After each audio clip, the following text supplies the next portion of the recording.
जय हिंद साथियों, आपका स्वागत है यूट्यूब चैनल परफेक्ट इन्फो में। दोस्तों, यह चैनल मैंने केंद्र सरकार तथा राज्य सरकार की चलाने वाली अनेक प्रकार की योजनाओं की जानकारी देने के लिए तथा केंद्रीय सैनिक बोर्ड द्वारा तथा राज्य सैनिक बोर्ड द्वारा चलाई जा रही अनेक कल्याणकारी योजनाओं के बारे में जानकारी देने के लिए बनाया है। दोस्तों, आज हम बात करेंगे OROP की, यानी कि वन रैंक वन पेंशन की, जो आजकल लेटेस्ट मुद्दा बना हुआ है और अधिकतर हमारे भूतपूर्व सैनिक यूट्यूबर्स इसके प्रचार प्रसार में लगे हुए हैं। मैं सबका सबसे पहले तहे दिल से स्वागत करना चाहूंगा, सबको धन्यवाद देना चाहूंगा और उनको शुभकामना भी देना चाहूंगा कि ये बहुत अच्छा कार्य है। लेकिन इसके साथ साथ मेरा उनसे अनुरोध भी है, कृपया तथ्यों के बेसिस पे बात करें, सही जानकारी दें, गुमराह करने की लोगों को कोशिश न करें। अधिकतर लोग बोल रहे हैं जी पूरा पेमेंट 30 तक आ जाएगा, PPO जारी हो गया, पेमेंट पहुंच गया, इस तरह की जो है बात है। अरे भाई, ये एक सोचने वाली बात है। लगभग 30 लाख और उससे ज्यादा पेंशनर्स हैं और PCDA इलाहाबाद के पास में कोई ऐसी झाड़ू की छड़ी नहीं है जिससे वो हिला देगा और सबका पेमेंट वो इस महीने में ही कर देगा। ये पॉसिबल ही नहीं है भाई। हां, ये बात जरूर है कि PCDA के कर्मचारी, PCDA के अधिकारी इस कार्य में युद्ध स्तर पर लगे हुए हैं, यानी कि वॉर फूट पे काम चल रहा है, इसमें कोई शक वाली बात नहीं है। लेकिन 30 तक सबका पेमेंट आने वाला नहीं है, इसमें कुछ समय लगेगा। हां, ये उनकी कोशिश है, उनका प्रयास है कि जल्दी से जल्दी लोगों का एरियर दे दिया जाए, जल्दी से जल्दी OROP के अनुसार लोगों का पेमेंट कर दिया जाए। तो इस कार्य में वो लगे हुए हैं। कुछ लोगों का PPO भी जारी हो गया है, कुछ लोगों को पेमेंट भी आना शुरू हो गया है और कुछ लोगों का आ रहा है, आ जाएगा। ये काम चल रहा है, लेकिन इसमें थोड़ा सा समय लगने वाला है, ये बात जरूर है। तो ये सोच करके चलिए। तो दोस्तों, हम आज OROP की बात कर रहे हैं। तो सबसे पहले आपको पता होना चाहिए कि हमें सिविलियन भाई मिलते हैं, कई पूछते हैं साहब ये OROP लोग चिल्ला रहे हैं, ये OROP है क्या? अधिकतर लोगों को इस चीज का पता नहीं है। तो सबसे पहले मैं प्रकाश डालना चाहूंगा इस बात के ऊपर शुरू से कि OROP से पहले पेंशन की क्या नीति थी और OROP मिलने के बाद में अब क्या नीतियां हैं। तो दोस्तों, OROP के लागू होने से पहले पेंशन की गणना कर्मचारियों की सेवानिवृत्ति के समय एक विशेष वेतनमान, यानी कि लास्ट पे बैंड के आधार पर होती थी। वेतन आयोग की सिफारिश पर वेतन को उच्च स्तर पक्ष में संशोधित किया जाता था और वेतनमान के संशोधन के बाद सेवानिवृत्ति होने वाले कर्मियों को पहले से सेवा निवृत्त हुए कर्मियों की तुलना में अधिक पेंशन मिलती थी। इसलिए अतीत और वर्तमान के सेवानिवृत्त लोगों की पेंशन में अंतर बना रहता था और इस अंतर को, इस गैप को भरने के लिए OROP यानी कि वन रैंक वन पेंशन की जरूरत पड़ी। OROP को लागू करवाने के लिए हमारे भूतपूर्व सैनिकों ने अथक प्रयास किए हैं, बहुत प्रयास किए हैं।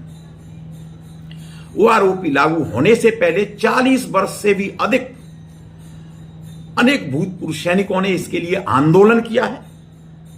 लेकिन मैं ये बता देना चाहता हूं कि हमारे भूतपूर्व सैनिक एक डिसिप्लिन्ड लोग हैं और उन्होंने सरकार के पास अपने बात रखने के लिए एक डिसिप्लिन तरीके से यानी अनुशासनिक तरीके से ही हमेशा अपना रवैया रखा है।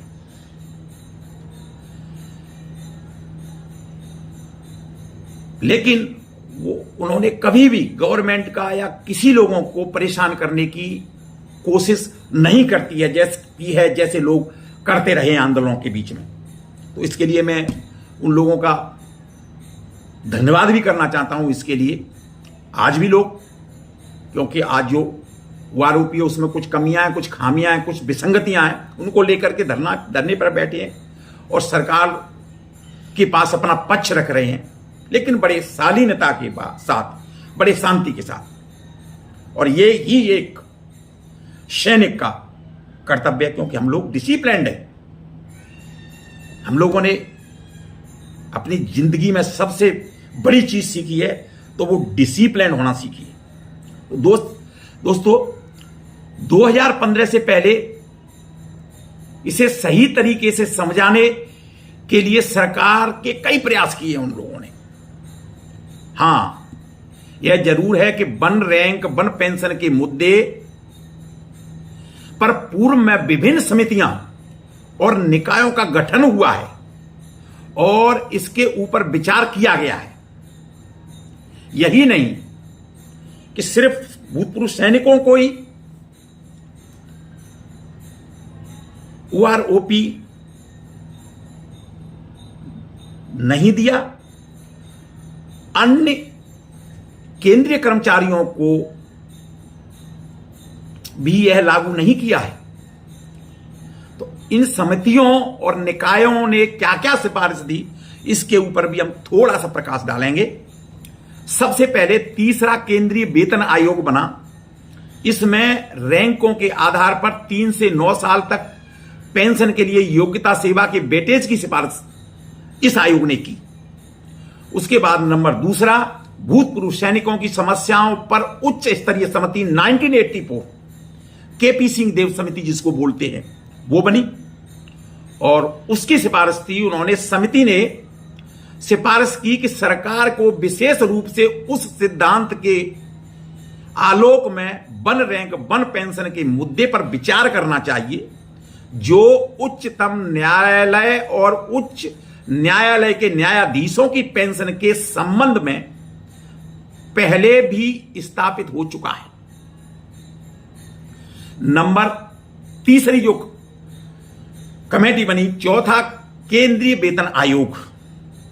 आयोग ने कहा कि पेंशन के समानीकरण के सुझाव को स्वीकार करना मुश्किल है। इसके अलावा इसमें विभिन्न श्रेणियों के पेंशन भोगियों को कोई समान लाभ प्रदान किए बिना काफी प्रशासनिक और लेखांकन कार्य शामिल होगा, यानी कि बहुत काम करना पड़ेगा। यह संभव है ही नहीं। यह चौथा केंद्रीय वेतन आयोग की सिफारिश थी। नंबर 4, उच्च स्तरीय अधिकार प्राप्त समिति यानी 1981 में जो शरद पवार समिति जिसको बोलते हैं, शरद पवार कमेटी बोलते हैं, समिति द्वारा वन रैंक वन पेंशन की मुद्दे पर कोई विशेष सिफारिश नहीं की गई। उन्होंने भी कुछ नहीं किया। उसके बाद में 5वीं समिति जो 5वां केंद्रीय वेतन आयोग ने यह कहते हुए वन रैंक वन पेंशन की सिफारिश नहीं की कि प्रत्येक वेतन आयोग वेतन के में कुछ न कुछ लाभ देता है जो मुद्रास्फीति के प्रभाव से अधिक होता है। इस लाभ पेंशनर को देने की आवश्यकता उन्होंने भी महसूस नहीं की। उसमें भी कोई सिफारिश ओआरओपी की नहीं की गई। उसके बाद में 6वीं जो समिति बनी यानी कि रक्षा मंत्री की समिति की रिपोर्ट जो जून 2003 में दी गई। रक्षा मंत्री की समिति ने इस मुद्दे को सरकार द्वारा गठित अंतर मंत्रालय समिति द्वारा विचार करने के ऊपर छोड़ दिया। उन्होंने भी कुछ नहीं किया। उसके बाद में 7वीं जो अंतर मंत्रालय समिति बनी, वन रैंक वन पेंशन की मांग पर विचार करने के लिए पेंशन एवं पेंशन भोगी कल्याण विभाग द्वारा 27 फरवरी 2003 को एक अंतर मंत्रालयी समिति का गठन किया गया था और समिति ने 24/9/2004 को प्रस्तुत अपनी रिपोर्ट में वन रैंक वन पेंशन प्रदान करने का पक्ष नहीं लिया, बल्कि पीबीओआर के लिए एक 1996 से प्रभावी संशोधित पे स्केल के अधिकतम पर आधारित संशोधित एक रूपता की संस्तुति दी। बस इसके अलावा कुछ नहीं किया उन्होंने। उसके बाद में आपकी 8वीं समिति यानी कि रक्षा संबंधी संसदीय स्थायी समिति ने अपनी 20वीं और 21वीं रिपोर्ट में सशस्त्र बलों के कर्मियों को वन रैंक वन पेंशन प्रदान करने के लिए अपनी पूर्व सिफारिश को दोहराया। पहले उन्होंने जो मना किया था कि भाई ना जरूरत ही नहीं है, इन्होंने भी कुछ नहीं किया। उसके बाद में 9वीं कमेटी यानी कि वन रैंक वन पेंशन पर कानून मंत्रालय के क्या विचार हैं, उन्होंने भी अपने विचार रखे। वर्तमान प्रणाली न्यायिक जांच की कसौटी पर खरी उतरी है। वन रैंक वन पेंशन के लिए भी ऐसा नहीं कहा जा सकता और उसी के कानूनी व्यवहार्यता न्याय निर्णय के लिए खुली है, यानी कि उन्होंने भी अपना पक्ष नहीं रखा। इसके अलावा वित्तीय पहलू भी हैं जिन्हें ध्यान में रखा जाना चाहिए, यह भी बोला उन्होंने। यानी कि पैसा नहीं है भैया गवर्नमेंट के पास, तो यानी कि हम ओआरओपी लागू करने की सिफारिश नहीं कर सकते। उसके बाद में आपकी 10वीं यानी कि मंत्रियों का समूह की कमेटी बनी। इस मांग पर विचार करने के लिए सरकार द्वारा जनवरी 2005 में मंत्रियों की एक समूह का गठन किया गया था और इसमें भी वन रैंक वन पेंशन की सिफारिश नहीं की। 11वीं जो छठा केंद्रीय वेतन आयोग था, छठे वेतन आयोग ने भी वन रैंक वन पेंशन की सिफारिश नहीं की, उसमें भी कुछ नहीं हुआ। उसके बाद में आपकी कैबिनेट सचिव की समिति बनी जो 2009 में 2009 समिति ने इस मांग और अन्य संबंधी मुद्दों पर विचार किया, लेकिन वन रैंक वन पेंशन की सिफारिश नहीं की। हालांकि इसने अतीत और वर्तमान पेंशन भोगियों के बीच के अंतर को कम करने के उद्देश्य से 7 प्रकार की सिफारिशें जरूर की थी कि अगर ऐसा हो जाए तो ठीक होगा या ऐसा हो जाए तो ठीक होगा। इस तरीके से उन्होंने कुछ 7 प्रकार की सिफारिशें जरूर दी। उसके बाद आपकी 13वीं है स्थायी समिति। स्थायी समिति ने अपनी 7वीं और 9वीं जो 15वीं लोकसभा के अंदर रिपोर्ट पेश की, उसमें वन रैंक वन पेंशन पर फिर से अपना वही रुख दोहराया। नो जी नो, ये देना उचित नहीं है, इससे सरकार के ऊपर बहुत बड़ा बोझ होगा और जिसको हमारी जो है सरकार सह नहीं पाएगी। 14वीं रिपोर्ट यानी कि राज्यसभा याचिका समिति। राज्यसभा याचिका समिति ने अपनी 142वीं रिपोर्ट में कहा कि सरकार को रक्षा बलों के लिए वन रैंक वन पेंशन लागू करनी चाहिए। यह पहला राज्यसभा याचिका समिति का कदम था। ऐसी जो समिति थी जिन्होंने वन रैंक वन पेंशन के लिए सिफारिश की। उसके बाद 15वीं यानी कि कैबिनेट सचिव समिति यानी 2012 में समिति ने वन रैंक वन पेंशन के कार्यान्वयन की सिफारिश नहीं की। हालांकि इसने पिछले सेवानिवृत्ति लोगों की पेंशन बढ़ाने के लिए विभिन्न अन्य तरीकों की सिफारिश की कि भैया उनका कुछ पैसे बढ़ा दो, थोड़े बहुत पैसे दे दो, जिससे जो लोग चिल्ला रहे हैं वो शांत हो जाएंगे। बस यही करके उन्होंने छोड़ दिया। दोस्तों, उसके बाद जब ये भारतीय जनता पार्टी की, यानी कि मैं किसी के पार्टी के पक्ष में नहीं हूं, ना मैं कोई राजनीति हूं, लेकिन हम उसका सपोर्ट जरूर करेंगे जो हमारे देश के लिए, हमारे मातृभूमि के लिए जो काम करे, हमारे सेना के लिए जो काम करे, हम उसको जरूर देंगे। तो पूर्व सैनिकों के कल्याण के प्रति अपनी प्रतिबद्धता को प्रदर्शित करते हुए भारत सरकार ने वित्तीय बोझ के बावजूद, पैसे नहीं थे, उसके बावजूद भी 7/11/2015 को आदेश जारी कर OROP को लागू करने का एक ऐतिहासिक निर्णय था, क्योंकि पहले लोग ने सोचा ही नहीं इसके ऊपर। और 30/6/2014 तक के सेवानिवृत्त सशस्त्र बलों के कर्मियों को इस आदेश के तहत कवर किया गया था। दोस्तों, इस जो OROP जो बन आई, जो 1/7/2014 से प्रभावी थी, उसकी कुछ मुख्य विशेषताएं थी। पूर्व सैनिक भोगियों को पेंशन कैलेंडर 2013 की सेवानिवृत्ति लोगों की पेंशन के आधार पर तय, और यह लाभ 1/7/2014 से प्रभावी होगा। नंबर 1। नंबर 2, 2013 में एक ही रैंक में सेवानिवृत्त कर्मियों के न्यूनतम और अधिकतम पेंशन की औसत और समान सेवा अवधि के साथ सभी पेंशन भोगियों के लिए पेंशन फिर से तय किया जाएगा। नंबर 3, औसत से अधिक पेंशन पाने वाले पेंशनर्स को इस आधार पर उनकी पेंशन कम नहीं की जाएगी। यानी कि कोई पेंशन ज्यादा ले रहा है पहले से, तो वो उतनी ही पेंशन लेता रहेगा, उसको पेंशन कम नहीं की जाएगी। नेक्स्ट जो 4वां था उनका, पेंशन का निर्धारण हर 5 साल में किया जाएगा। यानी कि OROP हर 5 वर्ष के बाद रिवाइज होगी।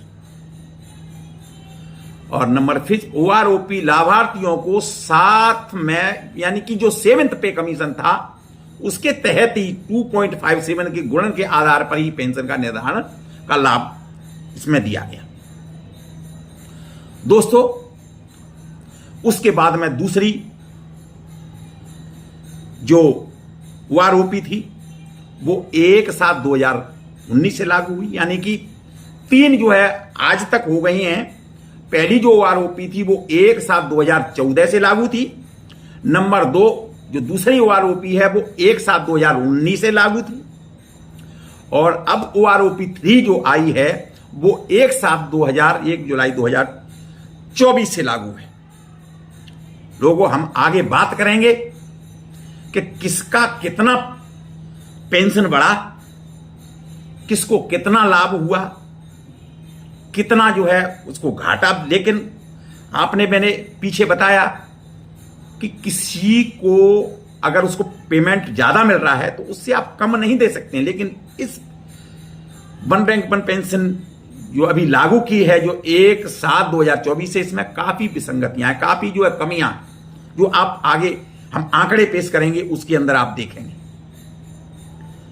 तो आपसे अनुरोध है कि आप वीडियो को अंत तक बने रहें, और आपको मैं सब जो है आंकड़े पेश करूंगा कि किस रैंक को, कितने सर्विस वाले को कितना जो है पैसा उसका बढ़ा है और उसका क्या लाभ हुआ है। पहले काफी लोग ये चीजें बता चुके हैं, लेकिन मैं तथ्यों के आधार पर, और जो OROP की टेबल नंबर 7 है जिसके अंदर सर्विस पेंशन का जिक्र किया गया है, उसके आधार पर सारी जानकारी विस्तृत रूप से दूंगा। और आपसे अनुरोध है कि आप वीडियो अंत तक देखें।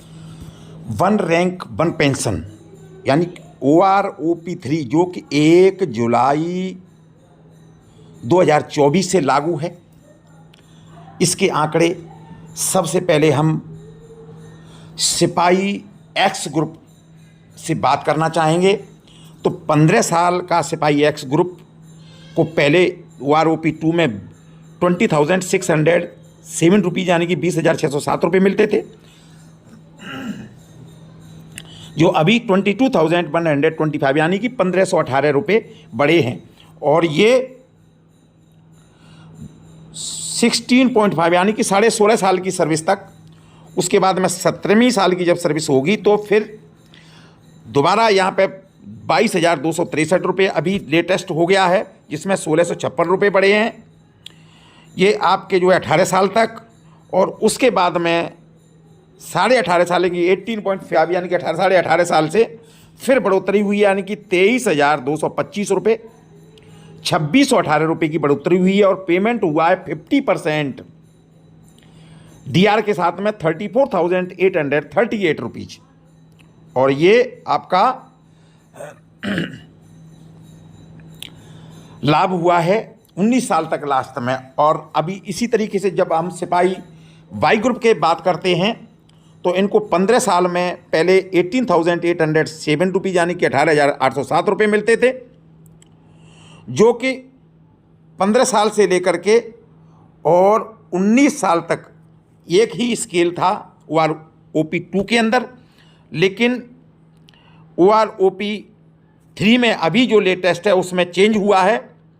अभी 20,324 रुपये, 1,518 रुपये बढ़े हैं और 50% डीआर के साथ इनका पेमेंट हुआ है 30,488 रुपीज़, जो कि आपको 18 साल तक 19 या 18 साल में 21,425 रुपये हुए हैं अभी, जिसमें 2,618 रुपये की बढ़ोतरी हुई है और पेमेंट हुआ है 50% डीआर के साथ में 32,138 रुपीज़ यानी कि 32,138 रुपये। 19वीं साल में भी यही 21,425 आपका बेसिक पेंशन बढ़ा है, जो 2618 यानी कि 2,618 रुपीज़ जो बढ़े हैं और पेमेंट 32,133 रुपीज़। तो इतना जो है बढ़ोतरी हुई है सिपाही एक्स ग्रुप की और सिपाही वाई ग्रुप की। अब हम बात करते हैं नाइक एक्स ग्रुप की। नाइक एक्स ग्रुप की कलर सर्विस है जो 22 ईयर यानी कि 22 साल तक है, जिसमें 15 साल से हम जो है इसका लेते हैं। तो 15 साल में OROP2 के अंडर 23,560 रुपीज़ मिलते थे, जो कि बेसिक पेंशन लास्ट 19 साल तक थी, यानी कि सिपाही की कलर सर्विस है 17 ईयर और 2 साल एक्सटेंशन करते हैं तो 19 साल हो जाती है। तो इस OROP में उनका पेमेंट कम कर दिया गया, यानी कि 22,165 रुपये है, जो कि -1,395 रुपये है। इतना 1,395 रुपये यानी कि कम हो गया। ये विसंगति है, ये गलती है। जब OROP की सिफारिश में क्लियर लिखा गया है कि जो पहले से अधिक पेमेंट ले रहा है तो उससे उसको पेंशन उसकी कम नहीं कर सकते हो, उसके बराबर या फिर उसमें कुछ पैसा जोड़ करके दिया जा सकता है, लेकिन कम नहीं कर सकते। लेकिन ये विसंगति है इसमें। इन पहले जो है 23,560 रुपये बेसिक पेंशन थी और अब ये 22,165 रुपये हो गई, यानी कि 1,395 रुपये माइनस में जा रहे हैं। और 15.5 साल में ये माइनस फिर जो है 22,508 रुपये की है, इसमें भी जो है 1,052 रुपये माइनस में। और ये आपके 16 साल में भी 22,850 रुपये की हैं, उसमें भी 710 रुपये कम हैं। 16.5 साल में 23,203 रुपये यानी कि माइनस में 357 रुपये हैं। और आपकी 17वें साल में 23,556 रुपये यानी कि सिर्फ 4 रुपये कम हैं, जो पहले OROP2 में मिलते थे। फिर 17.5 साल में इन्होंने 23,920 रुपये की हैं, जिसमें 360 रुपये का सिर्फ फ़ायदा हुआ है, यानी कि पेमेंट हुआ है 50% डीआर के साथ में 35,880 रुपीज़। 18वीं साल में इन्होंने 24,284 रुपये यानी कि 24,284 रुपये बढ़ाए हैं, जिसमें 724 रुपये का फ़ायदा हुआ है और पेमेंट हुआ है 50% डीआर के साथ में 36,426 रुपीज़ यानी कि 36,426 रुपये। और 18.5 साल में 24,660 हुआ है, यानी कि 1,100 रुपये का फ़ायदा हुआ है। पेमेंट हुआ है आपका 36,990 रुपये। और 19वीं साल में 25,035 रुपये यानी कि 1,475 रुपये यानी कि 1,475 रुपीज़ का फ़ायदा हुआ है। और पेंशन हुई है पूरी 37,553 रुपीज़ 50% डीआर के साथ। 19.5 साल में से लेकर के आपका 21 साल तक 25,635 रुपये हुए हैं, जिसमें 2,075 रुपये का फ़ायदा हुआ है। और पेंशन हुई है 50% डीआर के साथ में 38,452 रुपीज़, यानी कि 38,453 रुपये। 22वीं साल में फिर बढ़ोतरी हुई है, वो 27,585 रुपीज़। ये अच्छा खासा फायदा हुआ है, यानी कि 4,000 का सीधा सीधा फायदा हुआ है पिछली ओआरओपी से। और पेंशन हुई है 41,378 रुपीज़, और ये आपके लास्ट तक यानी कि 23.5 साल तक, और यानी कि आपके जो 24 साल में 27,585 ही हैं, जिस 41,000 यानी कि 378 रुपये पेंशन है 50% डीआर के साथ में, और 4,025 की बढ़ोतरी है। तो ये एक्स ग्रुप को लास्ट में फ़ायदा दिखा है, शुरू में इनको जो है पेंशन कम की गई है, ये विसंगतियाँ हैं। अब हम बात करते हैं नायक बाई ग्रुप की। तो नायक बाई ग्रुप को पहले ओआरओपी 2 में मिलते थे 20,107 रुपीज़, यानी कि 20,107 रुपये, जो कि 15 साल से लेकर के और 17 साल तक के नायक को मिलता था। और अभी ओआरओपी 3 में अभी जो लेटेस्ट है वो 20,682 रुपीज़, यानी कि 575 रुपये का फ़ायदा हुआ, वो 15.5 साल तक। उसके बाद में 16वीं साल में 20,719 रुपीज़, यानी कि 20,719 रुपये बेसिक पेंशन हुई है। इसके हिसाब से 612 रुपये का आपको फ़ायदा हुआ है, और पेंशन हुई है 31,079 रुपीज़, यानी कि 31,079 रुपये। उसके बाद में हम बात करते हैं 16.5 साल में फिर बढ़ोतरी दिखी है, यानी कि 21,488 रुपये, 1,381 रुपये का फ़ायदा हुआ है। 17 साल में भी यही रखा है। फिर 17.5 साल में इन्होंने 22,053 रुपये किए हैं, जिसमें 1,859 रुपये की, यानी कि 1,859 रुपीज़ बढ़े हैं। और पेंशन हुई है 33,080 रुपीज़ आपकी 50% डीआर के साथ में। 18वीं साल में फिर बढ़ोतरी हुई, यानी कि 22,151 रुपीज़, यानी कि 22,151 रुपये, जो कुछ साल तक रुका, यानी कि 1,844 रुपये का फ़ायदा हुआ है। और आपका जो पेंशन हुई है वो 33,227 रुपीज़ है। उसके बाद आपका जो है 24 साल में फिर बढ़ोतरी हुई है, यानी कि 23,569 रुपीज़ हुए हैं, जो कि 1,881 रुपये का फ़ायदा हुआ है। और आपका पेंशन टोटल हुई है 50% डीआर के साथ 35,354 रुपीज़। तो ये नायक एक्स और बाई ग्रुप दोनों को। अब हम बात करते हैं हवालदार एक्स ग्रुप। हवालदार एक्स ग्रुप के 15 साल से हम लेकर के चलते हैं। पहले ओआरओपी 2 में इनको 24,160 रुपीज़ मिलते थे, और अभी ओआरओपी 3 में 23,411 रुपये किए हैं, यानी कि -749, यानी कि 749 रुपीज़ का घाटा हुआ है इनको। जब हम 15 साल के हवालदार की बात करते हैं तब 15.5 साल में 23,773, यानी कि 23,773 रुपीज़, जो कि ओआरओपी 2 में मिलते थे 24,160 रुपीज़, यानी कि 387 रुपये का घाटा हुआ है। 16 में भी घाटा दिखा है, 16.5 में भी घाटा दिखा है, 17 में भी घाटा दिखा है। आपके 17.5 में ओआरओपी 2 के अंदर वही 24,393 थी, लेकिन अभी ओआरओपी 3 में 25,335 रुपीज़ बढ़ा दी गई। इसके हिसाब से यानी कि इनको 942 रुपीज़ का फ़ायदा हुआ, और पेंशन हुई 50% डीआर के साथ में 38,003 रुपीज़।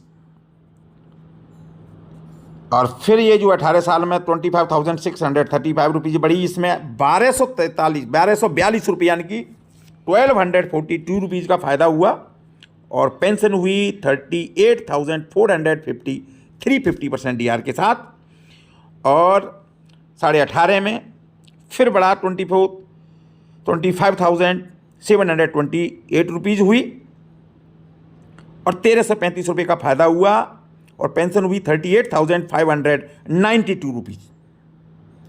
अब बात करते हैं हम 19 साल के एक्स ग्रुप के हवलदार की, तो इनको जो है फिर बढ़ करके यानी कि 26,585 रुपीज़ हुआ और 2,190 रुपीज़ यानी कि 2,192 रुपये का फ़ायदा हुआ और पेंशन टोटल हुई 50% डीआर के साथ में 39,878 रुपीज़।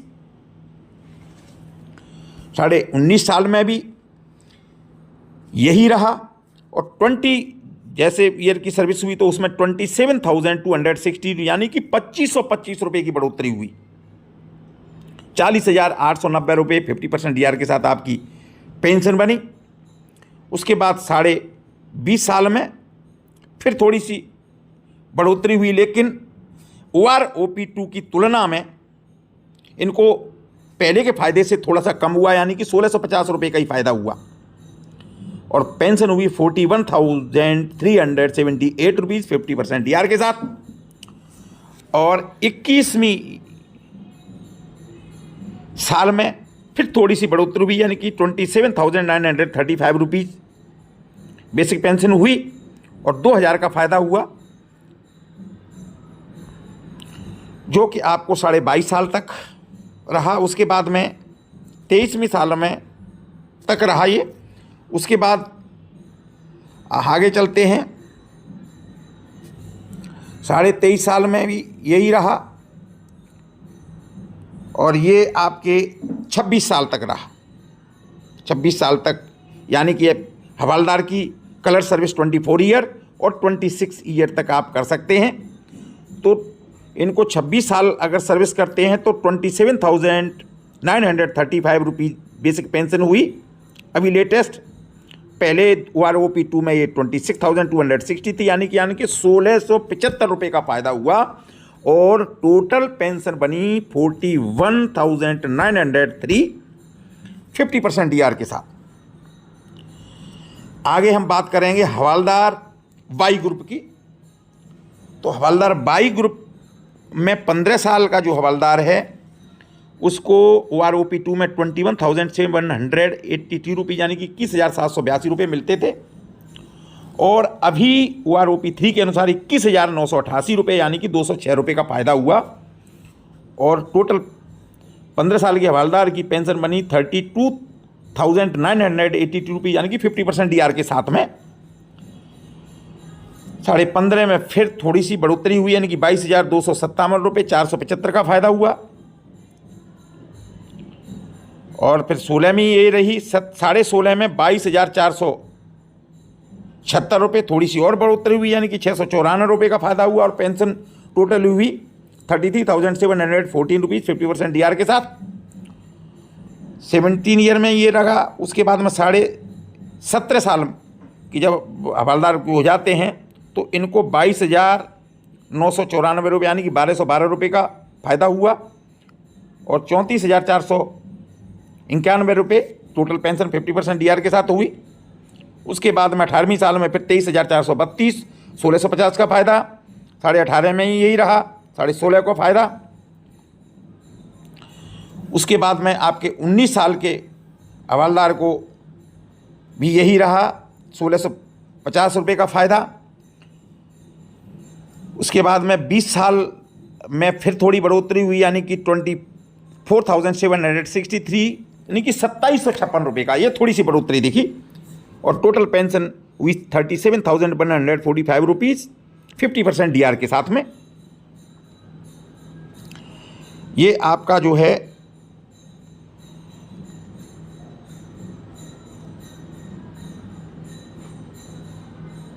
चौबीस साल तक चला और 2,506 रुपये का फ़ायदा हुआ अब हम 24.5 के हवलदार की बात करते हैं तो फिर थोड़ी सी बढ़ोतरी हुई, यानी कि 24,875 रुपीज़ बेसिक पेंशन हुई, 2618 रुपये का फ़ायदा हुआ और टोटल पेंशन हुई 37,313 रुपीज़, यानी कि 37,313 रुपये 50% डीआर के साथ में। 25 में फिर थोड़ी सी बढ़ोतरी, 25 में रहा आपके 25.5 में थोड़ी बढ़ोतरी हुई, यानी कि 25,582 रुपये हुए और 3,325 रुपये यानी कि 3,325 रुपये का ये थोड़ा फायदा दिखा। जो 26 में भी यही रहा और टोटल जो है पेंशन हुई 38,373 रुपीज़, 38,383 रुपये 73 रुपये आपके जो है 50% डीआर के साथ में। तो ये हवलदार को लास्ट में बाई ग्रुप के हवलदार को फायदा देगा, यानी कि 3,325 रुपये का फायदा हुआ। उसके बाद अब हम बात करते हैं नायब सूबेदार एक्स ग्रुप की। तो नायब सूबेदार एक्स ग्रुप की जब हम 15 साल में अगर कोई नायब सूबेदार बन जाता है तो उसको पहले 24,576 रुपये यानी कि OROP 2 में मिलते थे और जो अभी 24,202 रुपये हैं, इसमें घाटा है 374 रुपये का। उसके बाद में 16 साल में आपको 25,950 रुपये, पहले 26,375 यानी कि सीधा 1,375 का घाटा है। उसके बाद 16.5 से लेकर के और हम बात करते हैं 20 साल तक के नायब सूबेदार एक्स ग्रुप के नायब सूबेदार की, तो इसमें किसी को 775 किसी साल में आपको 1,000 रुपये, किसी साल में 350 रुपये। जो आंकड़े आपको दिख रहे हैं इसके अनुसार घाटा हुआ है। 20.5 साल में OP 2 के अनुसार 27,875 रुपीज़ मिलते थे, जो अब बढ़कर के 29,650 रुपीज़ हुआ है, यानी कि सीधा 1,775 रुपये का फ़ायदा हुआ है जब 20.5 साल के नायब सूबेदार के लिए। और आपकी बेसिक पेंशन टोटल पेंशन हुई है 44,475 रुपीज़ 50% डीआर के साथ में। जब 21 साल के एक्स ग्रुप के नायब सूबेदार कि 29,650 रुपीज़ बेसिक पेंशन हुई और 1,775 रुपये का फ़ायदा हुआ है, जो कि 23.5 साल तक 24वीं साल में फिर बढ़ोतरी हुई, यानी कि 30,825 रुपीज़। OP 2 में मिलता था 27,875 रुपीज़, यानी कि सीधा 2,950 रुपीज़ का 2,950 रुपये का फ़ायदा और टोटल पेंशन हुई 46,238 रुपीज़ 50% डीआर के साथ में, जो कि आपके आगे तक रही। और 25.5 साल के नायब सूबेदार एक्स ग्रुप के नायब सूबेदार को जो है फिर बढ़ोतरी हुई, यानी कि 30,825 रुपीज़ बेसिक पेंशन हुई, जो कि OROP 2 में 28,550 रुपीज़ थी, यानी कि 2,275 रुपये का फ़ायदा। और 26 साल में ये फिर बढ़ोतरी हुई, यानी कि 31,675 रुपये 3,125 रुपये का फ़ायदा हुआ और टोटल पेंशन हुई 47,513 रुपीज़ 50% डीआर के साथ में, जो कि 27.5 साल तक रही, 28.5 साल का रही लेकिन जो 28 ईयर के जो नायब सूबेदार हैं उनको OROP 2 में 29,650 रुपीज़ मिलते थे और अभी 31,675 रुपीज़ हैं जो यहाँ तक रखे हुए हैं, यानी कि पहले 27.5 साल में 3,125 रुपये का फ़ायदा हो रहा था, अभी सिर्फ 2,025 रुपये का लास्ट में फ़ायदा रहा है। अब हम बात करते हैं नायब सूबेदार बाई ग्रुप की। तो नायब सूबेदार बाई ग्रुप को 15 साल में पहले OROP 2 के अनुसार 22,578 रुपीज़ मिलते थे, जो कि अभी 23,175 रुपीज़ यानी कि 597 का फ़ायदा हुआ है। 16वीं साल में फिर थोड़ा सा बढ़ोतरी हुई है 23,475 रुपये, लेकिन OROP 2 के अनुसार पैसा 250 रुपये का ही सिर्फ फ़ायदा हुआ है और टोटल पेंशन हुई है आपकी 35,213 रुपीज़। अब हम बात करते हैं 16.5 साल के नायब सूबेदार बाई ग्रुप की, तो 23,800 रुपये यानी कि 575 का फायदा। 17वीं साल में फिर 24,425 रुपये 875 का फायदा। 17.5 साल में 24,425 रुपये 600 रुपये का फायदा। फिर 18वीं साल में 25,075 रुपये यानी कि 1250 का फायदा। और ये 25,075 रुपये आपके 19.5 साल तक रहे, 950 रुपये का फायदा हुआ। टोटल पेंशन हुई 37,613 रुपीज़ यानी 50% डीआर के साथ। और 20वीं साल में फिर थोड़ी सी बढ़ोतरी हुई यानी कि 25,750 रुपये, 925 रुपये का फायदा, जो कि आपके 21 साल के नायब सूबेदार को 25,750 रुपये यानी कि 925 रुपये का ही फायदा। और 21.5 साल में थोड़ी सी फिर बढ़ोतरी हुई यानी कि 26,125 रुपये 1,300 रुपये का फायदा। टोटल पेंशन हुई 39,188 रुपीज़ 50% डीआर के साथ में। 22वीं साल में फिर बढ़ोतरी हुई यानी कि 26,825 रुपये 2,000 का फायदा, जो कि आपके 24 साल तक के नायब सूबेदार बाई ग्रुप के लिए रही। उसके बाद में फिर 24.5 में थोड़ी सी बढ़ोतरी हुई यानी कि 26,900 रुपये यानी कि 2,075 रुपये का फायदा हुआ। और टोटल पेंशन हुई 40,350 रुपये। 25वीं साल में वही रहा। उसके बाद में 25.5 में 26,900 रुपये यानी कि 275 का फायदा, 26 साल में ही इतना रहा। उसके बाद में 26.5 में 27,225 रुपये थोड़ी सी बढ़ोतरी हुई यानी कि 2,400 रुपये का फायदा हुआ। उसके बाद 27 साल के नायब सूबेदार बाई ग्रुप को थोड़ा सा फिर बढ़ोतरी हुई यानी कि 27,950 रुपीज़ यानी कि 3,050 रुपये का फायदा है, यानी कि टोटल पेंशन हुई 41,925 रुपये, जो कि आपकी 28 साल तक रही। लेकिन इसमें पिछले OROPT के अनुसार लास्ट में 27.5 और 28 में फ़ायदा सिर्फ 1,875 रुपये रहा। जो 27 साल में 3,050 था वो कम फ़ायदा रहा 1,875 रुपये। तो ये था नायब सूबेदार बाई ग्रुप के लिए। हम बात करते हैं अब सूबेदार एक्स ग्रुप की। सूबेदार एक्स ग्रुप को 15 साल से लेकर के 19 साल तक घाटा रहा है 1,747 रुपये से। लास्ट जो है 19 साल में 132 रुपये तक OROP2 के बेसिस पे और अभी के बेसिस पे, यानी कि पहले 15 साल के सूबेदार को 28,033 था और अभी 26,287 रुपये यानी कि 1,740 का घाटा है सीधा सीधा।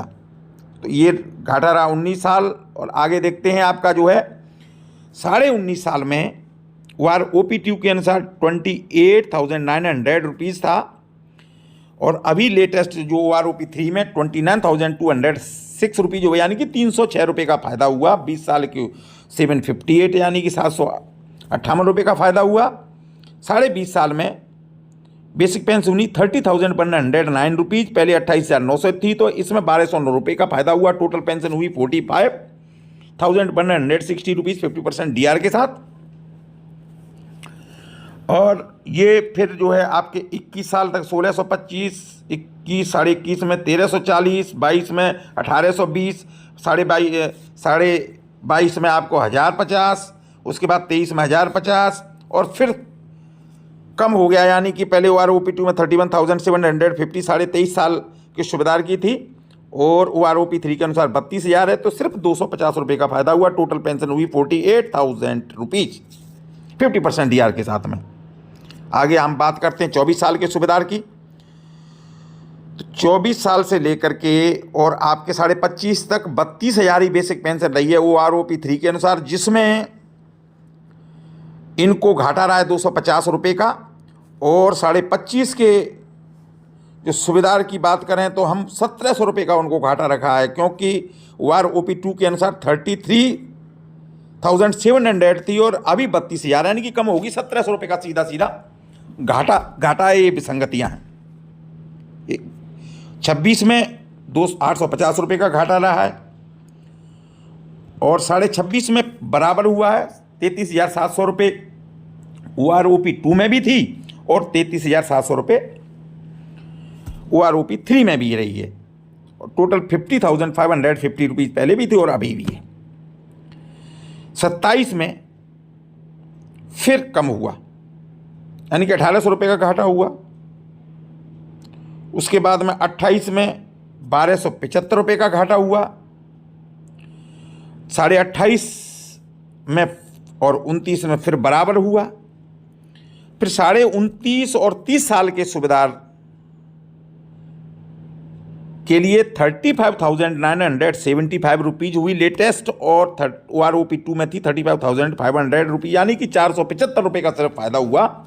और टोटल पेंशन हुई 53,963 रुपीज़ 50% DR के साथ में, क्योंकि सुबेदार की कलर सर्विस 28 साल है, 2 साल एक्सटेंशन कर लेते हैं 30 साल तक होती है।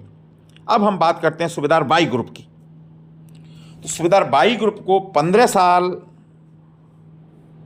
से लेकर के और 17.5 साल की हम बात करें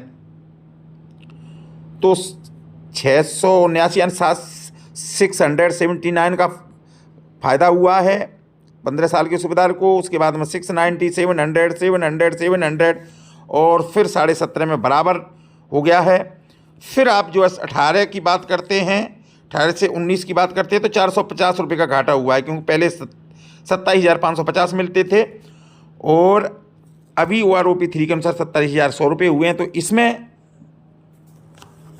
कम हुए हैं, 450 रुपये का घाटा हुआ है। अब 19.5 से लेकर के और हम जो है 21 तक बात करते हैं तो 450 रुपये, 450, 450, 75 रुपये, यानी कि 21वीं साल में घाटा रहा है। उसके बाद 21.5 से थोड़ा सा पैसा OROP 2 के अनुसार बढ़ा है। पहले 28,050 था, अब 28,725 हुए हैं 21.5 साल में, यानी कि 675 रुपये का फ़ायदा हुआ है। 22 साल में 28,800 यानी कि 750, फिर 750, 750, 750, 23.5 तक, और आगे यानी कि आपके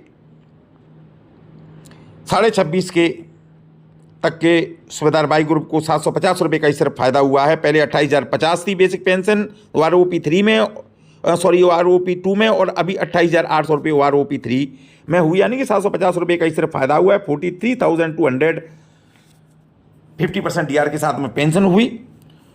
27वीं साल में थोड़ी बढ़ोतरी हुई, यानी कि 29,075 रुपये 1,025 रुपये का फ़ायदा हुआ, जो फिर 28 साल में थोड़ी सी कमी हो गई, यानी 30,175 रुपये। बेसिक पेंशन तो बढ़ी, लेकिन OROP 2 के अनुसार सिर्फ 475 रुपये का फ़ायदा हुआ।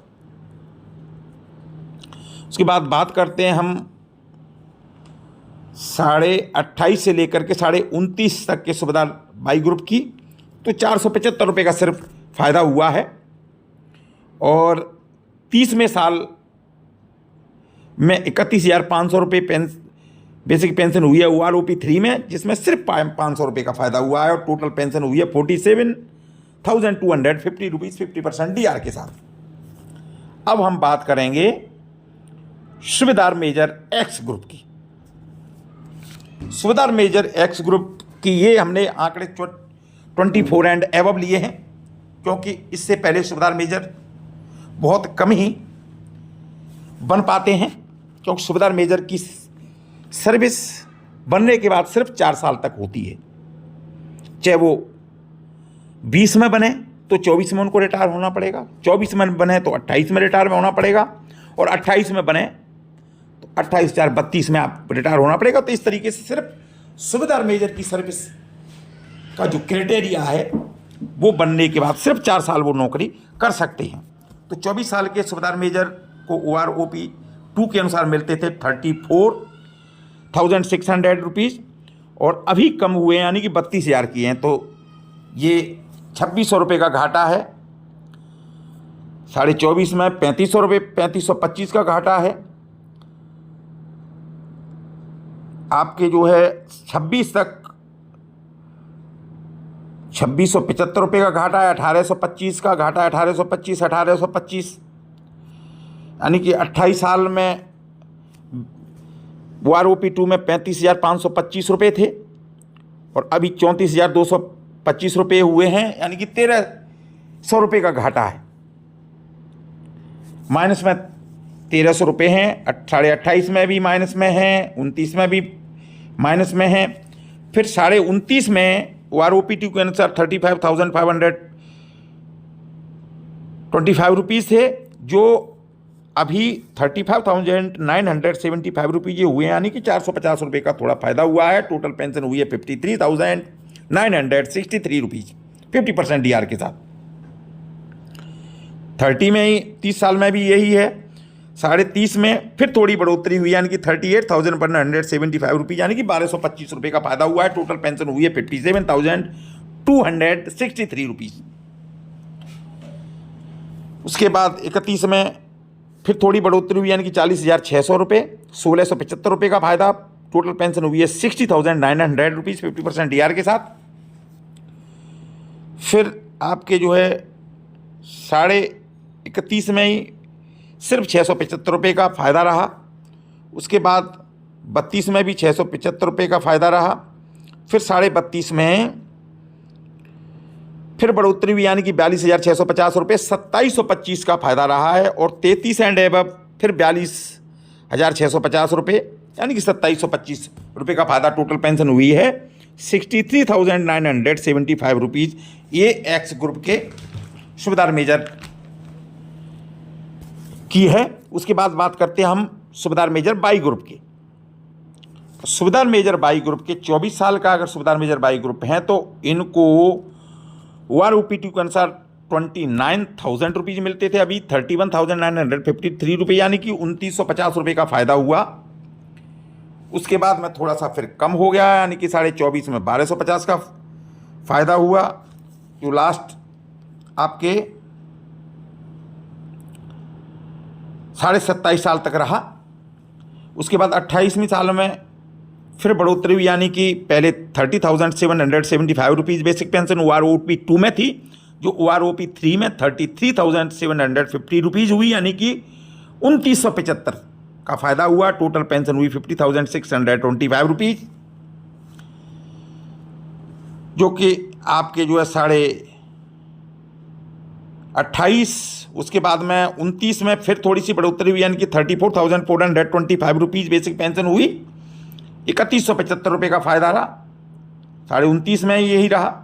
उसके बाद 30 की बात करें, 30 साल के सूबेदार मेजर की बात करें तो ₹34,425 ही रहा, ₹28 का फ़ायदा। टोटल पेंशन हुई 51,638, 50% DR के साथ। उसके बाद आपके 30.5 यानी कि 30.5 में भी यही रहा। उसके बाद 31 में भी यही रहा और 31.5 में ही यही रहा। और इसका जो है पिछली OROP के अनुसार ₹1,000 ₹25 का ही सिर्फ फ़ायदा रह गया। उसके बाद बात करते हैं हम 32 साल के सूबेदार मेजर वाई ग्रुप की, तो ₹34,575 हुए OROP3 के अनुसार, लेकिन पहले 33,400 OROP2 में मिलते थे, तो सिर्फ 1,175 का फ़ायदा रहा, जो कि आपके 33 एंड एबव साल तक सिर्फ ₹1,175 का फ़ायदा रहा है। और टोटल पेंशन बनी है ₹51,863। ये जो है सूबेदार मेजर वाई ग्रुप के आंकड़े थे। अब हम बात करते हैं ऑनरी लेफ्टिनेंट की।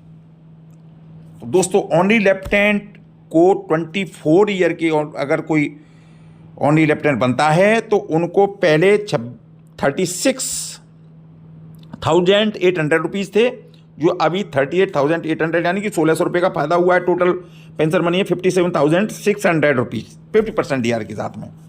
जो 24.5 में भी यही रहा है और ये 26 आपके जो है 25.5 तक 38,500 रखे हैं। ये जो है थोड़े से घाटे में आ गए हैं, क्योंकि पहले 25.5 जो OROP2 में ₹40,075 मिलते थे और अभी 38,400 यानी कि ₹1,675 का घाटा हुआ है। तो ये आपके जो है 26 साल में 375, 175, 175, 175, 27.5 साल में ये घाटे में रहे हैं। उसके बाद में 28 साल में 175, 28.5 के बाद हम बात करते हैं तो पहले OROP2 में 40,925 रुपये थे, अभी 41,200 रुपये हुए, यानी कि 275 का फायदा हुआ है, जो कि 29, 29.5, 30 में बराबर ही रहा है, क्योंकि OROP2 में भी 41,200 था, OROP3 में ही यही बेसिक पेंशन है, तो बराबर, मतलब कोई फ़ायदा नहीं। 30.5 की बात करें तो हम इनको जो है पहले 41,200 रुपये मिलते थे, अभी 42,050 हुए, यानी कि 850 रुपये का फ़ायदा हुआ, और टोटल पेंशन हुई 63,075 रुपीज़। 31 में ये थोड़ा सा फिर बढ़ा, यानी कि 42,625 रुपये, 1,425 रुपये का फ़ायदा हुआ। टोटल पेंशन हुई 63,938 रुपीज़ 50% DR के साथ। 31.5 में ही यही रही। उसके बाद 32 साल की बात करें तो हम OROP2 में 41,200 था, जो कि OROP3 में 42,625 रुपीज़, यानी कि 1,425 रुपीज़ का फायदा हुआ। टोटल पेंशन हुई 63,938 रुपीज़। 32.5 वाले ऑनरी कैप्टन साहब को OROP2 में 41,200 रुपये थी, और अभी 46,300 रुपये, यानी कि इसमें काफ़ी फायदा हुआ है, यानी कि सीधे सीधे 5,151 रुपये का फायदा हुआ। टोटल पेंशन हुई 69,450 रुपीज़, जो कि 33 एंड एबव तक भी यही रही, यानी कि सीधे सीधे 5,51 रुपये का 5,000 से ऊपर का फायदा रहा इनको। आगे बात करते हैं हम ऑनरी कैप्टन की। तो ऑनरी कैप्टन 24 साल के अगर होते हैं तो उनको OROP2 के अनुसार 38,400 रुपीज़ थे, जो कि अभी 39,150 रुपीज़, यानी कि 758 रुपीज़ का फ़ायदा हुआ।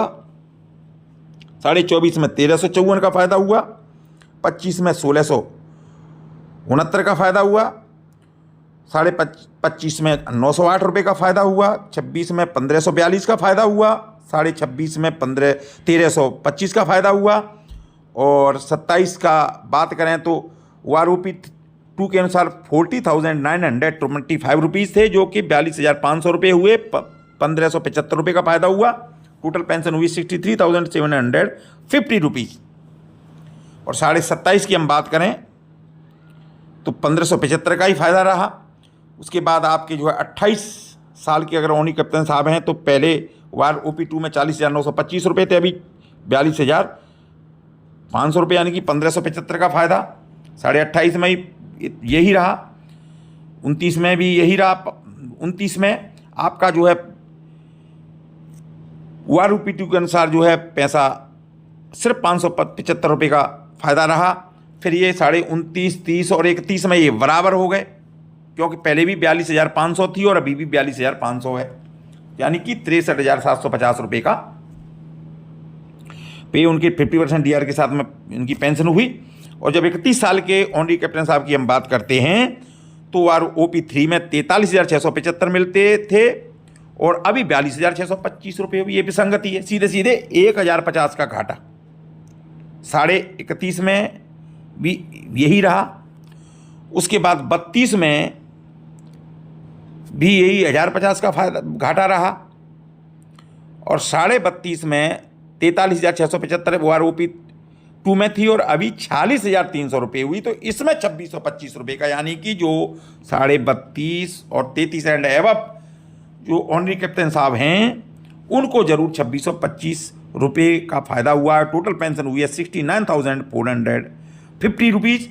तो ये था आपका जो है सारे रैंकों के आंकड़े, किसको कितना पैसा बढ़ा और किसको कितना। ये कुछ विसंगतियां हैं। आपकी जो है पेंशन बढ़ सकती है या बराबर रह सकती है, ठीक है, लेकिन कम नहीं हो सकती। ये विसंगति है, इसके को सुधार की ज़रूरत है। तो ये था आपके जो है OROP3 के लेटेस्ट आंकड़े।